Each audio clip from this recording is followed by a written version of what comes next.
السلام علیکم ورحمۃ اللہ وبرکاتہ نحمدہ ونصلی علی رسولہ الکریم اما بعد۔ امید کرتے ہیں آپ تمام سسٹرز خیر و عافیت سے ہوں گی اور ایمان کی بہترین حالت میں ہوں گی۔ اللہ رب العزت سے دعا ہے آپ کی طرف ہر بڑھنے والا شر خیر میں بدل دے، آمین آمین۔ پیاری سسٹرز، ہم لوگ سورہ نساء کی آیہ مبارکہ 35 تک ٹرانسلیشن اور آیہ مبارکہ 33 تک تفسیر کا لیسن کمپلیٹ کر چکے تھے۔ آج مزید ایک آیہ مبارکہ کی ٹرانسلیشن کریں گے اور تفسیر کا لیسن آیہ مبارکہ 34 سے سٹارٹ کریں گے۔ رب اشرح لی صدری ویسر لی امری واحلل عقدۃ من لسانی یفقہوا قولی اللہم بارک لنا فی اوقاتنا اللہم فقہنا فی الدین اللہم انی اسألک الہدی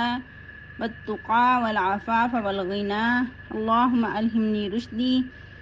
وأعذني من شر نفسي أعوذ بالله من الشيطان الرجيم بسم الله الرحمن الرحيم واعبدوا الله ولا تشركوا به شيئا وبالوالدين إحسانا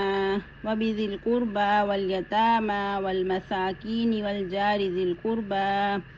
والجار الجنوب والصاحب بالجنب وابن السبيل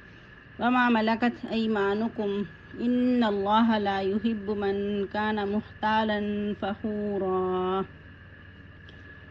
ٹرانسلیشن: وَاعْبُدُوا اللَّهَ، اور اللہ کی عبادت کرو، وَلَا تُشْرِكُوا بِهِ شَيْئًا،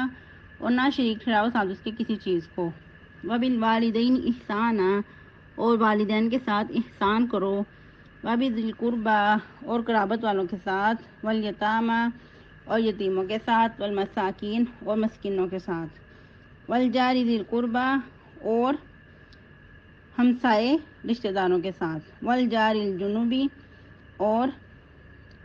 پہلو کے ہمسائے کے ساتھ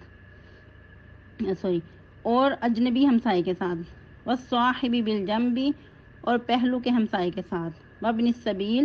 اور راہی مسافر، وما ملکت ایمانکم، اور جو مالک ہوئے تو تمہارے دائیں ہاتھ یعنی کہ لونڈی غلاموں کے ساتھ بھی۔ ان اللہ لا يحب من کان مختالا فخورا، یقیناً اللہ تعالیٰ نہیں دوست رکھتا جو کہ ہے اکڑنے والا اور شہی بگاڑنے والا۔ تفسیر آیہ مبارکہ 34 سے۔ الرجال قوامون علی النساء بما فضل اللہ بعضهم علی بعض وبما انفقوا من اموالهم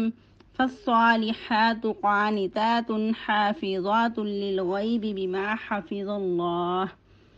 واللاتی تخافون نشوزهن فعظوهن واہجروهن فی المضاجع وضربوهن فإن أطعنكم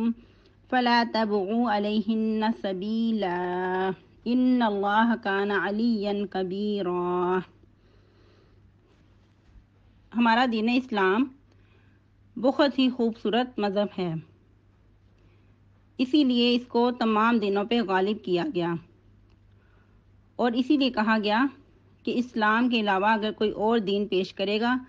تو اس کے وہ قابل قبول نہیں ہوگا، اس کی طرف سے وہ ریجیکٹ کر دیا جائے گا۔ اللہ رب العزت نے ہمارے لیے دین اسلام کو پسند کیا اور اس میں جو احکام و فرائض ہیں وہ نازل کیے، اور اس لیے بھی ہماری بلائی کے لیے ہی۔ اسی لیے اسلام جو ہے وہ مکمل ضابطہ حیات ہے، انسان اس پہ چل کر بہت ساری مشکلات سے بچ جاتا ہے، انسان کے بہت سارے مسائل حل ہو جاتے ہیں۔ دین اسلام نے انسان کی ہر موڑ پہ رہنمائی کی ہے۔ کوئی انسان یہ نہیں کہہ سکتا کہ میں نے دین اسلام کا مطالعہ کیا ہے اور مجھے میرے مسئلے کا حل نہیں ملا۔ اگر کسی کو لگتا ہے کہ اس کو اس کے مسئلے کا حل نہیں مل رہا تو یقیناً اس انسان کے اندر کمی ہے۔ دین اسلام تو مکمل ضابطہ حیات ہے، اور یہی وجہ ہے کہ ہمارے سلف و صالحین بھی اپنے مسائل کا حل قرآن و حدیث سے ڈھونڈتے تھے، اور پھر بعض اوقات قرآن کو پڑھنا شروع کرتے، اپنے مسائل کا حل ڈھونڈتے، تو ایک بار پڑھ لیا، 2 بار پڑھ لیا، ان کو جب تک اپنے مسئلے کا حل نہیں ملتا تھا قرآن کو نہیں چھوڑتے تھے، مسلسل پڑھتے اور اپنے مسئلے کا حل ڈھونڈتے، اور جب ان کو ان کے مسئلے کا حل مل جاتا قرآن سے تو کہتے کہ الحمدللہ آج مجھے میرے مسئلے کا حل مل گیا ہے، اور اس کو سمجھنے میں میرے اندر کمی تھی،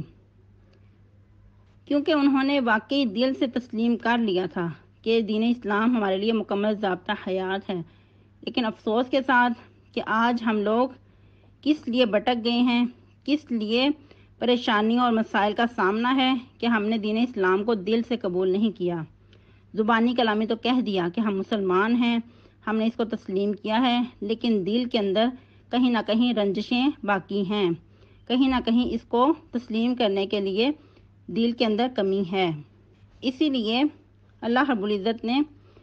انسانی گھر کو ایک خاندانی نظام کو چلانے کے لیے بھی کچھ اصول و ضوابط مقرر کیے ہیں، تو اسی کے تحت یہ آیت مبارکہ بھی نازل کی ہے۔ بہت ہی خوبصورت الفاظ ہیں، اگر انسان دل کی کھڑکیوں کو کھول کر سمجھے تو اس کے لیے واقعی اس کے اندر بھلائی ہے اور رہنمائی ہے، ورنہ جو ناراض ہونے والے ہیں وہ ناراض بھی ہوتے ہیں۔ کیا الفاظ ہیں؟ الرجال قوامون علی النساء، مرد عورتوں پر قوام ہیں، حاکم ہیں، ان کے نظام چلانے والے ہیں، ان کے مدبر ہیں، ان کے خیرخواہ ہیں۔ اگر ہم جسٹ اس ورڈ کو قوام کہہ دیں گے یا پھر حاکم کہہ دیں گے تو واقعی ایسے لگتا ہے کہ مرد عورتوں پہ مسلط ہیں، لیکن اگر ہم اس کی مکمل ڈیفینیشن کو دیکھیں گے، اس کے جو معانی ہیں، مفہوم ہیں، ان کو سمجھیں گے تو پھر رب تعالیٰ پہ واقعی پیار آتا ہے کہ اللہ رب العزت نے ہمارے نظام کو چلانے کے لیے مردوں کو ذمہ داری دی ہے، کیونکہ کسی بھی جگہ پہ، کسی بھی ادارے میں کام کرنے کے لیے، سب کو لیڈ کرنے کے لیے کوئی بڑا ہوتا ہے، کوئی امیر ہوتا ہے، کوئی گائیڈ لائن دینے کے لیے کسی کو سربراہ بنایا جاتا ہے۔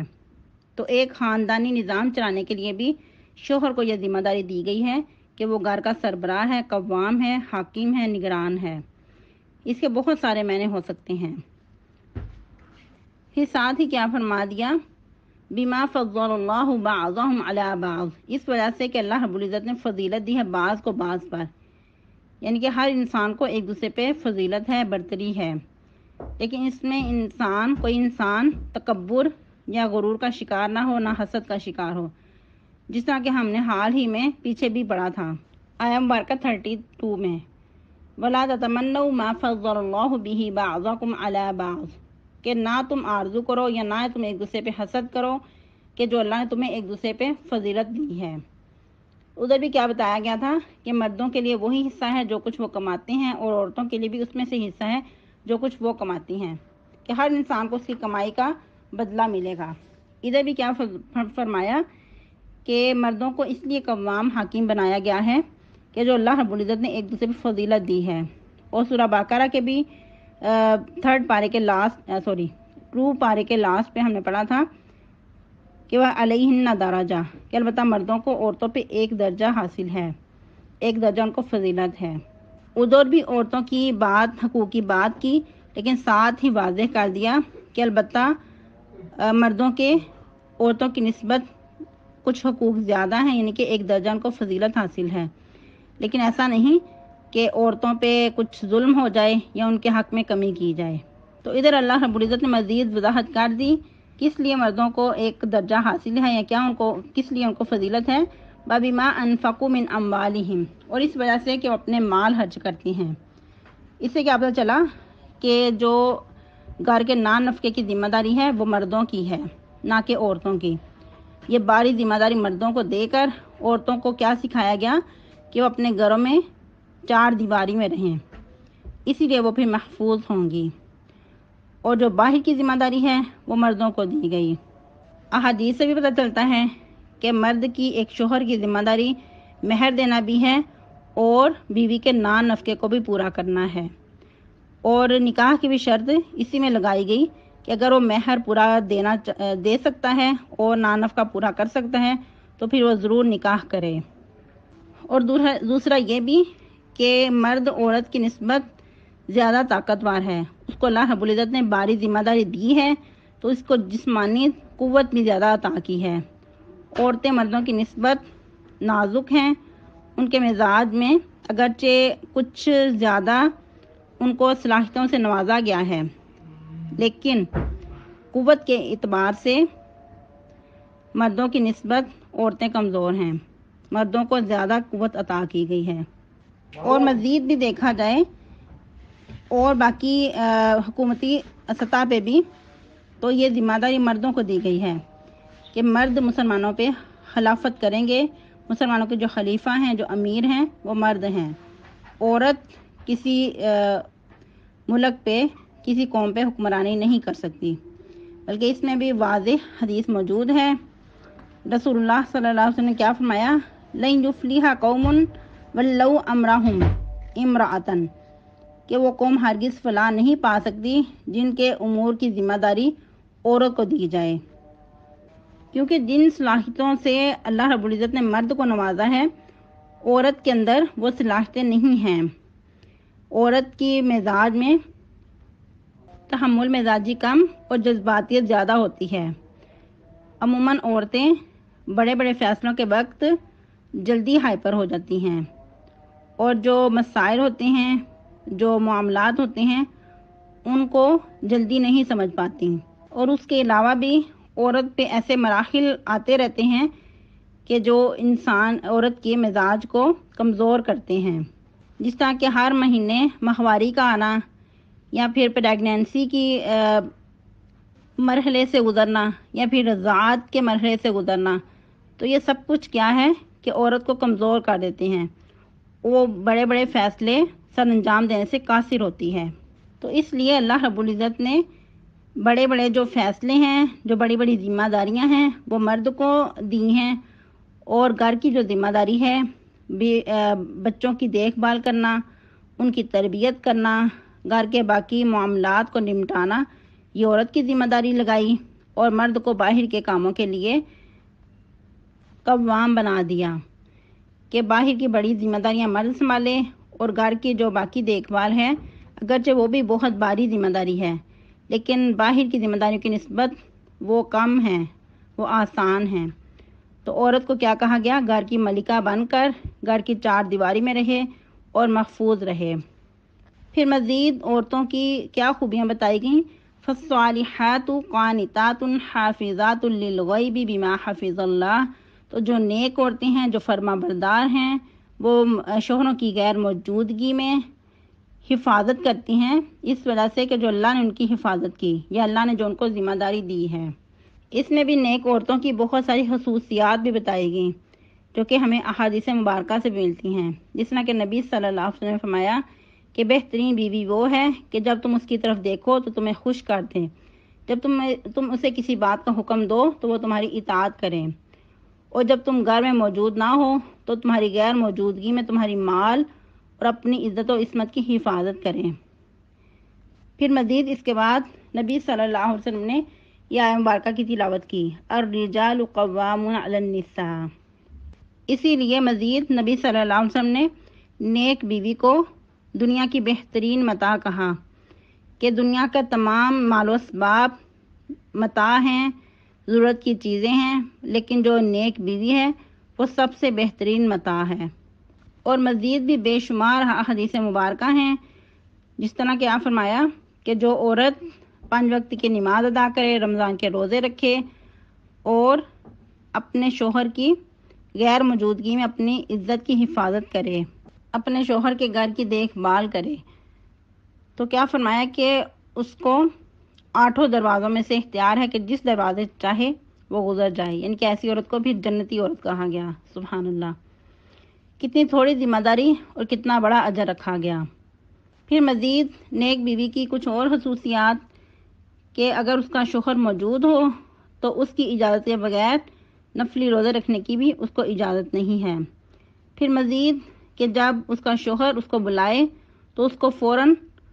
اس کی بات سننا ہوگی اور ماننا ہوگی۔ پھر مزید کیا فرمایا کہ جو شخص اپنی بیوی کو اپنے بستر پر بلائے، اگر وہ نہ آئے تو فرشتے ساری رات اس پر لعنت کرتے رہتے ہیں۔ اس میں مزید بھی اور بھی احادیث مبارکہ ہیں کہ اس پر رب تعالیٰ ناراض ہوتے ہیں، اور جو آسمان میں ہیں وہ ساری رات لعنتیں بھیجتے ہیں ایسی عورت پہ۔ مزید کیا فرمایا؟ کسی عورت کا اگر شوہر اس کو بلائے اور وہ تنور پہ بھی کام کر رہی ہے تو اس کو فوراً اس کی بات سننا ہوگی۔ آج کے لیے اتنا ہی کافی ہے۔ مزید انشاءاللہ نیکسٹ لیسن میں جز 2 پڑھیں گے اسی آیہ مبارکہ کا۔ سبحانک اللہم ربنا و بحمدک نشہد ان لا الہ الا انت نستغفرک و نتوب الیک۔ اور ایک اور اہم اناؤنسمنٹ آپ کے لیے کہ اس فرائیڈے کو آپ لوگوں کا ٹیسٹ ہے انشاءاللہ، تو آپ لوگوں نے اچھے سے تیاری کر لینی ہے، اور پھر کوئی بہن یہ نہ کہے کہ ہمیں پہلے بتا دیا کریں یا ہمیں پتہ ہی نہیں تھا۔ تو آپ لوگوں کو انفارم کیا جا رہا ہے، تو امید ہے کہ آپ لوگوں نے پہلے بھی اچھے سے تیاری کر لی ہوگی، مزید تیاری کر لیجئے گا، اور انشاءاللہ آپ لوگوں کا فرائیڈے کو ٹیسٹ ہوگا۔ السلام علیکم ورحمۃ اللہ وبرکاتہ۔